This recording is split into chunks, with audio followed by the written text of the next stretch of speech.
video we'll discuss about cyst of the jaws. The most important question which can be asked from this topic is, first long essay, define cyst and classify the cyst of the jaws. Or they may ask about to classify the odontogenic cyst. After that they may ask to write about maybe dentigerous cyst or OKC, odontogenic keratocyst. Right? This is the most important long essay from this topic. And for short answers, they may ask to write about radicular cyst or dentigerous cyst or OKC, or from the treatment part, marsupialization or enucleation. These are the commonly asked questions from this topic. So first we will see about the definition.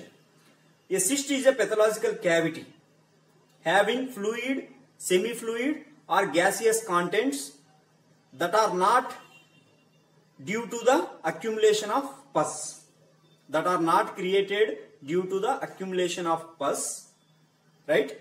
And frequently but not always lined with a epithelial lining, right? This is the definition. So if you see at the definition, to remember, the first main important word is the pathological cavity, because there are some normal cavities which can look like as cyst. For example, if you say nasopalatine foramen in the maxilla or mental foramen in the mandible, they are also radiolucent, and these are also radiolucent, right? So they are normal cavities, and this is a pathological cavity. And second important word is it is filled with fluid or semi-fluid or gaseous contents. Right? These terms is to differentiate from the tumor. In case of tumor, in case of a solid tumor, you can't get nothing. You can get nothing on aspiration. But in cases of cysts, you can get, it could be the fluid or semi-fluid or gaseous contents. Right? And the third important thing is, these are not created by the accumulation of pus. If there is pus, that means it is a secondary infection. But generally, in cases of cyst, those contents are not created by the accumulation of pus. And most important word is the epithelial lining. Frequently, that is, most of the cases of cysts are lined with a epithelium. Right? If this is the cyst, okay, so inner we have the fluid or semi-fluid or gaseous contents, and at the margin, and these contents are lined with the epithelium. You can consider this as a epithelium. But there are some cysts which are not lined with this epithelium. They are called as pseudocysts. We'll see in the classification. Right? These are the important terms. If you remember the terms, then you can easily write the definition part. Then coming to the classification. In classification, there are numerous classification for cyst of the jaws, right? But to remember, the simplest classification could be to categorize into 3 types, right? First, we'll discuss about classification of the cysts of jaws. So they are categorized into 3 varieties.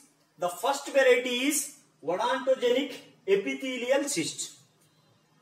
Right? Odontogenic epithelial cyst. That means they originate from the odontogenic epithelium and they are lined with the epithelium. Right? In that case, again we have 2 varieties. The first one is developmental and second one is inflammatory. Right? This is most important. Odontogenic epithelial cyst. They may ask to classify odontogenic cyst, then we have to write about developmental and inflammatory cyst, right? So under development, the first thing we have is the gingival cyst of infants. You can see in this diagram, these are all cysts are covered in this diagram, right? And this is the maxillary, this non-odontogenic epithelial cyst diagram. So first we'll see, to remember the names of all these cysts, first we'll assume that there is infant, right? There is an infant in which there is no eruption of teeth, okay, initial. So in an infant, the cyst in the alveolar mucosa on the ridges is called as gingival cyst of the infants, okay. And after that, OKC, that is primordial cyst. It is also called as primordial cyst. That means this cyst originates from the dental lamina before the calcification of enamel or dentin. That means before the formation of enamel and dentin, if there is tooth bud, from that tooth bud the OKC originates, right? That is why it is called as primordial cyst. When the tooth bud itself modified into the OKC, tooth will not develop. This is most important thing. That means if there is a missing tooth from the normal arch, then you can suspect OKC. Because before the development of tooth only, in the primordial stage, that is in the primitive stage, tooth bud is converted into the OKC. That is why it is called as primordial cyst. After that, dentigerous or follicular cyst. When the tooth erupting in a partially erupted tooth or unerupted tooth, that is impacted tooth, it originates from the dental follicle. That means when the tooth is unerupted, it is covered by a, say this is a tooth, right? This is unerupted, it is covered by a dental follicle. From the dental follicle or reduced enamel epithelium, this dentigerous cyst originates. Okay, that is why it is called as follicular cyst, because it originating from the dental follicle. Mostly mandibular third molars are involved with the dentigerous cyst, followed by the maxillary canine, and in some cases premolars also, right? In this diagram you can see this red circle is nothing but the gingival cyst of the infants. For example only, right? This is gingiva and it is in the gingiva. It is within the gingiva, right? And after that, OKC, primordial cyst, it originates or it is commonly located in the mandibular angle region, which is extending to the ramus region. You can see in this diagram, this red circle is nothing but the OKC, right? It commonly originates from the mandibular angle region and extends into the ramus. These are most important points. Okay, these are most important points.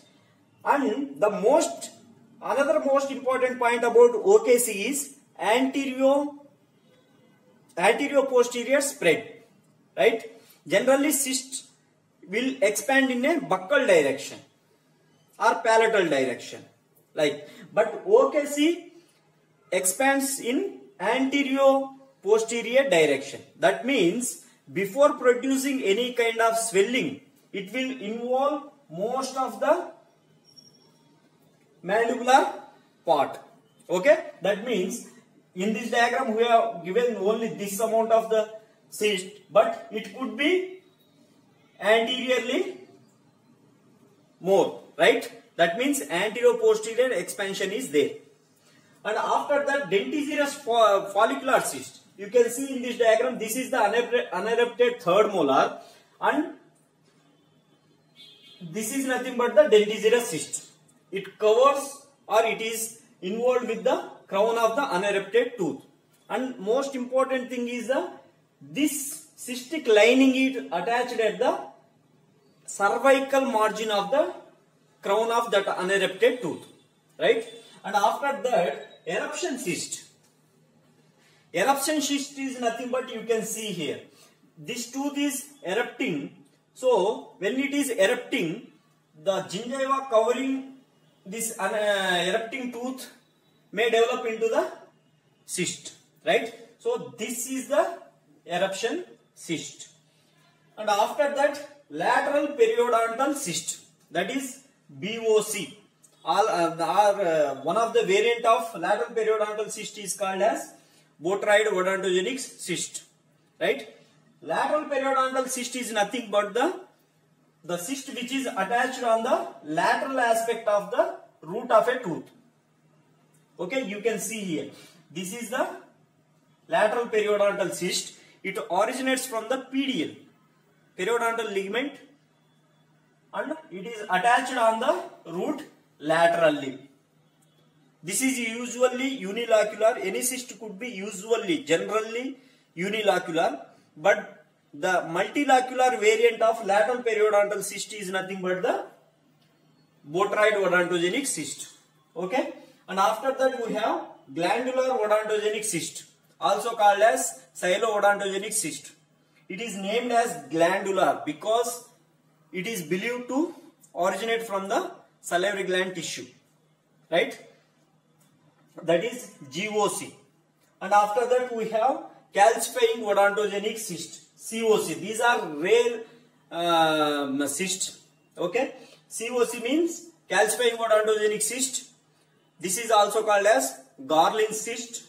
Okay, in both glandular odontogenic cyst and calcifying odontogenic cyst, these involves anterior regions of the jaw. Okay, these are very much important points. Anterior region of the jaw, right? So this is about developmental cyst. You can write easily. You have to assume that what are the stages of tooth development. Based on that you can write easily, right? First thing is there is no tooth eruption, or there is no tooth in the there are no teeth in the infants. In that case, we may see the gingival cyst of the infants, right? And after that, before the formation of enamel and dentin, tooth bud is developed into the cyst, that is OKC. And when the tooth is unerupted, that dental follicle may give rise to the dentigerous cyst. And when the tooth is erupting, then it may give rise to the eruption cyst, right? And after eruption, lateral periodontal cyst, that is on the lateral aspect of the root. If you remember this diagram, you can write anything. Then glandular odontogenic cyst and COC. And in case of inflammatory cyst, we have paradental cyst. Paradental cyst is due to the pericornitis of partially erupted teeth. It is commonly seen on the buccal aspect of the mandibular third molars. You can see here. This is the paradental cyst. Okay, but the tooth is partially erupted, right? Partially erupted, and the pericornitis affecting that tooth believed to give rise this paradental cyst, and it is located on the buccal aspect, right? And after that we have radicular or periapical cyst. Most important thing, radicular or periapical cyst. After complete eruption, in this case you can see here, so this tooth is completely erupted and there is breakdown here, and if there is caries here, right? So if there is caries here, okay, due to the carious involvement and necrotic pole, it will give rise to the periradicular or radicular cyst. Okay, radicular cyst, most important point is this is associated with the non-vital teeth, right? Non-vital teeth, and the cystic thing is cyst is attached to the root apex, right? You can see here, cyst is attached to the root apex. Okay, the third one is residual cyst. Residual cyst is nothing but the retained radicular cyst after extraction of the teeth. You can see here, this is the extraction socket, right? This is the extraction socket, and second premolar is extracted, but there is cyst here, right? So retained radicular cyst is called as residual cyst after extraction of the teeth. These are the three inflammatory cysts. And the second variety in the cyst of jaws is non-odontogenic epithelial cyst, also called as fissural cyst, right? These are non-odontogenic. That means they do not originate from the odontogenic epithelium, but they still contain a epithelial lining, right? In those cases, the first thing we have is nasolabial or nasoalveolar cyst. You can see here, these fissural cysts are almost limited to the maxilla. That is only seen in the maxilla. In mandible, there is only one thing, median mandibular cyst, but that is also very rare, right? So, in this case, the first cyst we have is nasolabial or nasoalveolar cyst. This is the nasolabial cyst. That means it involves only or purely soft tissues. That means it involves lip and the nasal soft tissues, and it may obliterate the nasolabial fold. Both nasolabial and nasoalveolar cysts are same, but generally nasolabial completely soft tissue cyst. In nasoalveolar cyst, it may involve the labium, that is the lip part or nose part, and the some amount of the alveolar bone. Then it is called as nasoalveolar cyst. But the nasoalveolar cyst is a misnomer, so it is incorrect word, because nasolabial cyst always purely involves purely soft tissues, right? And after that, globulomaxillary cyst, right? So in this case, globulomaxillary cyst is most commonly found between the maxillary lateral incisor and the maxillary canine. Okay, so it is it is in between the junction of globulomaxillary process and remaining maxillary process. That means at the junction of premaxilla and the remaining maxilla. Okay, and after that, nasopalatine cyst, nasopalatine duct cyst. It is situated at the, or it may involve the nasopalatine foramen. That means it is situated between the two maxillary central incisor and it is heart shaped, right? So you can see here, this is the nasopalatine cyst. Then median palatine cyst, nothing but cyst located in the midline palatine raphe, that is mid-palatal raphe. This is the median palatal cyst. After that, median mandibular cyst. It is situated in the symphysis region in the mandible, but very rare. Okay, so these are fissural cysts, mostly commonly found in the maxilla. Okay, and after that, non-epithelial, that is pseudocyst. That means they do not contain a epithelial lining. In that, we have is solitary bone cyst. Okay, solitary bone cyst, or it is also called as simple bone cyst or traumatic bone cyst or hemorrhagic bone cyst. There are too many synonyms for this, right? So, solitary bone cyst. After that, we have aneurysmal bone cyst, also called as ABC. ABC. Okay, aneurysmal bone cyst. And Staphnous bone cyst. Okay, Staphnous idiopathic bone cyst. The important point here between the solitary cyst and Staphnous bone cyst is, this solitary cyst is found to located above the IA, that is mandibular canal. You can see in this diagram, this blue colored one above the mandibular canal, that is inferior alveolar canal. Okay, this black dotted lines is nothing but the inferior alveolar canal. So this is solitary bone cyst, right? And below the mandibular canal is called as Staphnous bone cyst, also called as lingual mandibular salivary gland depression. Okay, it is believed that the hypertrophied salivary gland tissue may put pressure on the lingual side of the mandible, leading to the resorption of the bone leading to staphnous bone cyst. So always it is located below the inferior alveolar canal, and solitary bone cyst is located above the inferior alveolar canal. Okay. So this is about classification of the cyst of the jaws. Easily you can remember. There are only 3 varieties. Okay. In books they have given many varieties, but believe me, this is most simplest thing and you can easily write. Okay. The first one is odontogenic epithelial cyst. Second variety is non-odontogenic epithelial cyst.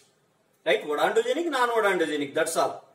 And third is non-epithelial, that is pseudocyst.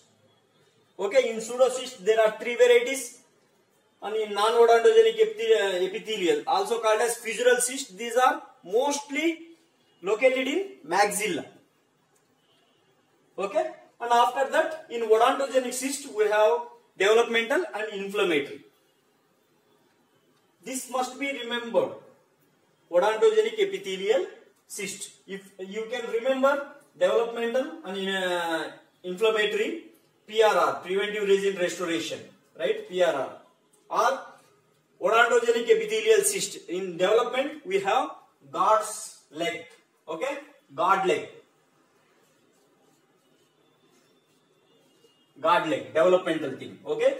G for gingival cyst of infants, and O for odontogenic keratocyst OKC, D for dentigerous cyst, and L for lateral periodontal cyst, and E for eruption cyst, G for glandular odontogenic cyst, God leg. Right? And gingival cyst of adults is nothing but this lateral periodontal cyst. Soft tissue variant of lateral periodontal cyst is nothing but the gingival cyst of adult. That means in adult cyst of the gingiva. They are located on the buccal side. Okay. There is another classification based on the origin. Right. So accordingly, gingival cyst of infants and OKC originates from the dental lamina, and dentigerous cyst and eruption cyst originates from the reduced enamel epithelium, and radicular cyst and residual cyst originates from the rest of malaces. Okay. So generally there are 3 sources. This is also should be remembered so that we can write the origin of the cyst also. Right? If you like this video, hit the like button, share the video, subscribe the channel.